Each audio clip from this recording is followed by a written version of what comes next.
Greetings everyone, we will continue our discussion on information retrieval systems. In the previous session, we have started about stemming algorithms and we have seen what are various stemming algorithms we have in information retrieval systems.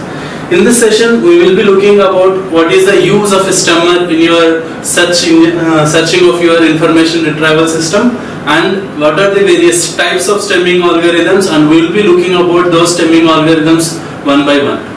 So use of a stemmer. So in the previous session, first we have started about what is the use of a stemming algorithm. So stemming algorithms are programs that relate morphological similar indexing and search terms into one stem. Stemming is used to improve your information retrieval effectiveness as well as to reduce your index size. So the stemming algorithm will be taking a set of your particular words and create a stem from that particular word, and we try to store this stem word instead of all these terms. Okay, instead of storing all the terms, we will be storing only the stem part. This will reduce your index size by more than 50%. When your index size reduces, your retrieval effectiveness also will increase as more related terms will come out from your information retrieval systems. So, and we have seen where you are going to use your stemming algorithms. We are going to use your stemming algorithms both at your index level, where we are performing your index, you will be performing your stemming process, as well as during the search query process, you will be performing your stemming. So both during search querying as well as during the index building part, we will be performing this stemming. So when you perform the stem, so we will be having various types of your stemming algorithms. As I told you, your stemming can be performed by using manual process, by using your regular expressions, or it can be done by using automatic stemmers. So the stemmers are various types. We have seen that is it will be having affix removal and successor variety, table lookup and n-graph. So these are the various types of your stemming algorithms or stemmers. We will be looking about these stemming algorithms one by one in this session. So first, before going to look at various stemming algorithms and what is about this stemming process, so we will be judging your stemming algorithm performance by using these three parameters, that is the correctness. The correctness will be derived by understemming or overstemming, whether your stemming algorithm is performing understemming or overstemming. So your stemming algorithm should not perform both of this. So based upon that, your information retrieval effectiveness will affect as well as the size of the index. And retrieval effectiveness, how fast you are getting the results, and the compression performance, how much compression you are providing from your stemming process. These are the three ways with which you will be judging your stemming process or your stemmers. Okay. Those are the parts we have seen in the last session. In this session, we will be looking about an example of a stemmer used in your searching. So while you are searching, how you can use the stemming process or your stemmer in your information retrieval system. So to illustrate this example of a stemmer, where a stemmer is used in searching, consider the following example of a catalog system. We have already introduced this catalog system in your initial part of the course. So the catalog system terms are stemmed at search time rather than at the indexing time. So in the catalog system, we will be performing the stemming process only during the search time and will not be performing your stemming process during the index time.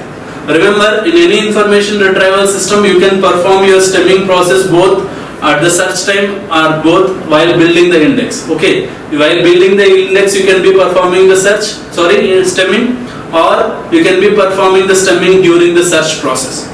So in the catalog system, we will be performing the stemming process only during the search time. How this is done?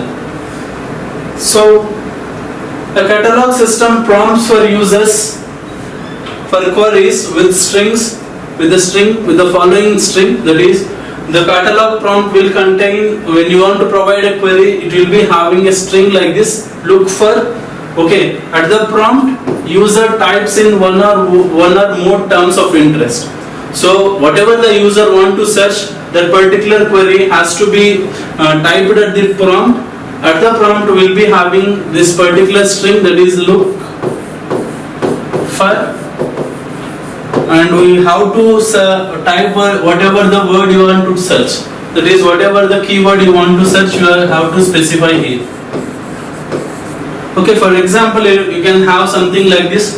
Look for, you'll be having this prompt. After that prompt, you have to specify the keyword. That is, here the user is searching for something called as system users. So that is the keywords which you are trying to search from the information retrieval system. So the catalog system will be having prompt in this manner. So the prompt will be look for. After that, the keyword or the user has to provide the keyword which he want to search. So the keyword user provides this particular search items, that is, or the query. This is the query for your catalog system. That will be the query for the catalog system. So this will cause catalog system to attempt to find documents about system users. We will try to find the documents which are about system users. Okay. So the catalog takes each term in the query. That is, it will take this term separately. That is, first it will search for the words with system. That is, search for the documents with the system word, and it will search for the documents with users word. So it will take each term in the query and tries to determine which other terms in the database might have the same stem. Okay, we will take these terms, that is system users. So we will be having these two terms separately. First we will try to search, or we will try to determine what are the other terms which will relate to this thing. That is, what are the other same terms, that is, we will try to determine which other terms in the database which might have the same stem. What are the other terms which might have the same stem, that is system stem. Okay, it might be system, systematic, all those words. All those words will be mapped to this system stem. So we will try to find all other terms which are mapping with this particular stem. In the same type, we will try to find all the documents which are mapping to this particular stem. So we will merge those two results and provide the results to the user. So for example, if any possibly related terms are found, the catalog system presents them to the user for selection. So for example, the search is for system and users. So the system will provide all the results which are related to the system, and it will provide all the documents which are related to the users. That it will provide all the terms which are related to system. It will provide all the terms which are related to users. Okay, it will provide the terms regarding the stems. Okay, so in the case of query term users, that is here you are having one term, that is users. For example, the catalog might respond as follows. So the catalog will respond in this manner for the term users. Okay, so here you are having two terms, one is system, another one is users. So for the users term, the particular system will provide the result in this manner. So it will provide all the related terms with the same stem. That is, the stem might be use, the stem might be user, the stem might be users. Whatever might be the stem, based upon the stem, the related words will be provided in this manner. Okay, so the related words are user, users, used, using. Okay, all these four words are the related words to this particular term. And we will be getting the number of occurrences for each and every term. That is, user is present 15 times, users is present 1 time, used is present 3 times, using is present 2 times. Okay, so these are the terms and their occurrences regarding to this particular query term. And in the same manner, we will be getting the same such result for this system term as well. Okay, from that, user has to select. The user selects the terms he or she wants to entering by their number. So when I see the result will be having numbers for each and every terms. Okay, the user has to select which term he is specifying. Whether he is specifying this term or he is specifying this term. Whether he is interested in user or he is interested in users. Okay, if you see the users term is having only one occurrence. The user might be the particular query might be interested in user, so which is having 15 occurrences, so it might be present in lot number of documents. So based upon the request of the user will select one of the terms he wants by entering their number. If he wants the user term, he will enter the 1. If he wants user term, he will enter 3, in that manner. So the user selects the term he or she wants by entering their numbers. The method of using stemmer in a search session provides a named system user with advantage of term conflation. Okay. So whenever a normal user tries to come and use this particular information retrieval system, so the information retrieval system might be complex, but the user might provide queries and he will be having some advantage while searching for his items. So he will be having the options to select his own search results. So the search is your stemmer and how your stemmer will be implemented in your search, while requiring little knowledge of the system or your searching techniques. When you are using stemming during the searching process, okay, so the user does not need too much knowledge about the information retrieval system or the searching process which is running at the background. Okay, all the system needs is what is the query, all the user needs is what is the query he is trying to search. If he gives some random query, the system will provide all the possible queries he can retrieve. So from that particular possible queries, he can retrieve whatever the results he wants. So even a naive user can retrieve the documents much easily when you are having stemming process. Why? Because if you don't have the stemming process, the related documents will not come out from your information retrieval system. Okay, when I search for users, okay, from this particular system, if you see, you will be getting only one document out of the information retrieval system. So if I have stemming process, with the particular information retrieval system will give options to the basic user. From this particular statistics, the user can understand that there are more number of documents for this particular stem, that is user. So he can refer these documents as well. If you don't have the stemming process, the search will provide only one document as the output, and whatever the result you might get, it will not be sufficient. It might not be sufficient. Okay, if you have the stemming process, we might be getting large number of results. We will be getting all the related results as well. So that is why you will be using stemming during the searching process. Okay. So since stemming may not always be appropriate, the stemmer can be turned off by the user. Okay, so the stemming may not be always appropriate. That means sometimes the user might be getting too many results. Okay, too many inappropriate results. At that time, the stemming can be switched off by the user. Okay, then having a user select the terms from the set found by the stemmer also reduces the likelihood of false matches. Okay, if whatever the option is provided by your stemmer, if the user is able to select those terms, so the false matches can be avoided. Okay, so this is how your searching during stemming process will happen. Stemming during your searching process will happen. And coming to the types of stemming algorithms you have, I already shown you this particular taxonomy where you will be having manual stemmers and automatic stemmers, manual conflation methods and automatic stemmers. The automatic stemmers are of these types. We will be looking about these types one by one. So first type is your table lookup. So this will be the basic stemmer you can try to implement. So there are several approaches to stemming. One way is to do stemming is to store a table of all index terms and their stems. Okay, we will be trying to store all the index terms. That is, we will be having one column as index terms and its related stem. Okay, so the engineer, allow stem to one word engineer.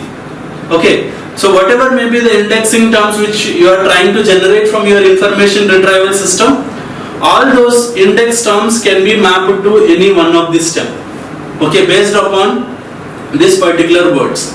Okay, remember there will be no you have to try to stem all these words into one stem. So there are some disadvantages regarding this particular approach. Terms from queries and indexes could then be stemmed via table lookup.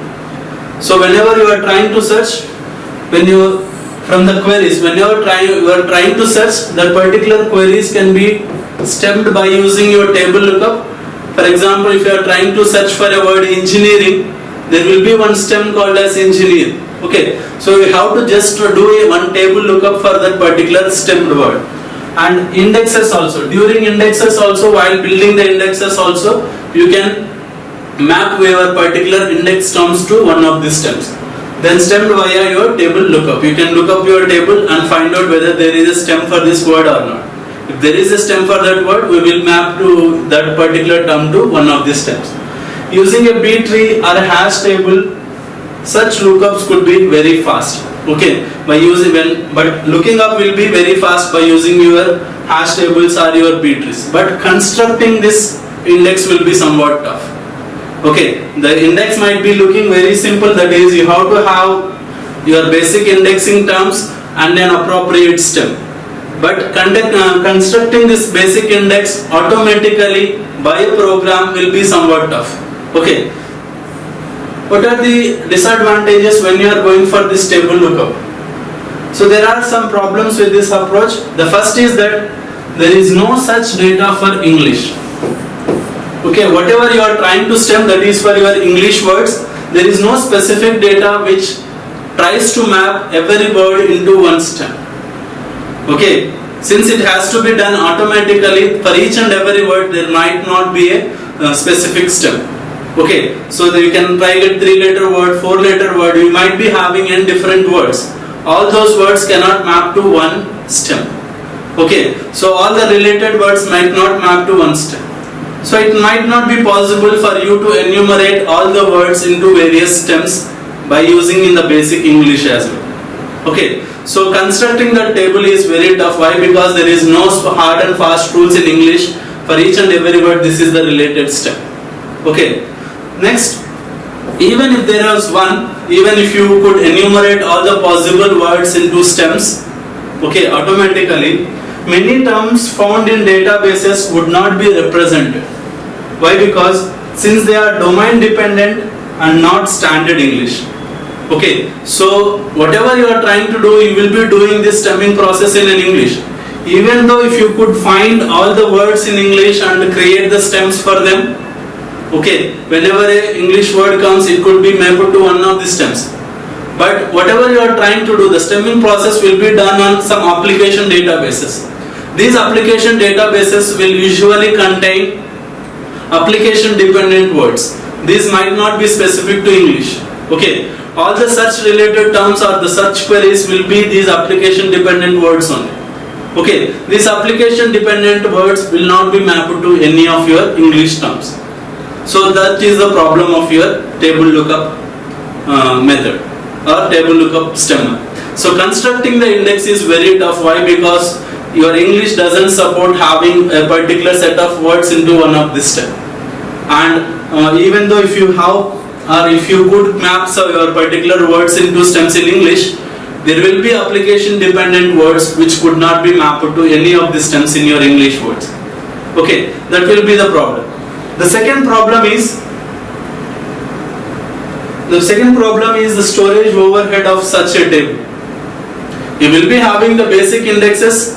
Apart from this index, you have to create the table. Remember, you will be having the basic index. Apart from the index, you have to create another table which stores all your index words along with the stems. Okay, this will be more overhead to your basic index as well. So the space will be a constraint here. Storing pre-computed data, that is whatever you are trying to store here, those will be basic English words and their stems, English words and their stems, or application dependent words and their stems.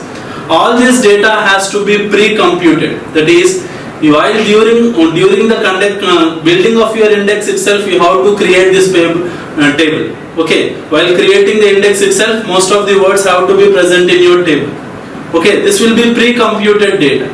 So storing pre-computed data as opposed to computing the data values on the fly is useful when computations are frequent and expensive. If your information retrieval system is having computations, okay, those computations are already known computations and they are frequent and they are very costly to execute. Okay, if for example, if you are trying to search for a word, that word searching is very complex in your system. At that time, so we can have the pre-computed data. Okay, rather than having computation during the fly. The stemmers usually work like this, computing the data values during the fly or computing your stems during the fly. So when you give a search term, the search has to be stemmed at that instance, that is during the process.